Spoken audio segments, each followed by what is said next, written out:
Hello, hello. ओळखलं का नाही? नाही ओळखलं. कोण बोलतंय? अहो त्या दिवशी नव्हतं का आलो पाहुणा होऊन तुमच्या घरी पोरगी बघा तुमची. पाहुणं होऊन पोरगी. हा हा हा हा. बोला की. अहो काय झालं हो पुन्हा तुम्ही काहीच सांगितलं नाही. नाही पोरगी नाही द्यायची. नाही लग्न नाही करायचं पोरीचं. अहो कशामुळे म्हणत होतो तसं, मला व्यसन बी नाही कुठलं. नाही तुम्ही पसंत नाही आम्हाला. लग्न नाही करायचं पोरीचं आमच्या. अहो तुम्हाला नसू द्यावं पसंत, पण तुमच्या पोरीला तरी पसंत असेल ना मी. अहो पोरीलाच आमच्या पसंत नाही. मला पसंत करून काय माझं लग्न करायचंय का? पोरीला बी आमच्या पसंत नाही.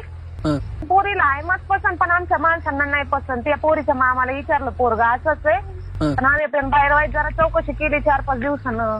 लोक म्हणतात पोरग टुकार आहे, दारू पितंय, इकडं तिकडं पळतंय, गांजा सिगरेट फोडतंय, कामधंदा काय करत नाही, आई बापाचे जीवावर आहे ना. आम्ही करू का आमच्या एवढ्यासारख्या फुलासारख्या पोरीचं वाटू? अहो तसं नाही हो काही, मी लय चांगला माणूस आहे, फक्त मी कधी कधी 90 पेत असतोय. काय? अहो मी लय चांगला आहे म्हणलं, मी फक्त कवा भाऊ 90 पेत असतोय. मग 90 प्याला काय, दारू प्याला काय? मग भाड्या फोन कशाला केला तू? 90 पेतो नाही मग एखाद्याचं मुठ पी ना तू.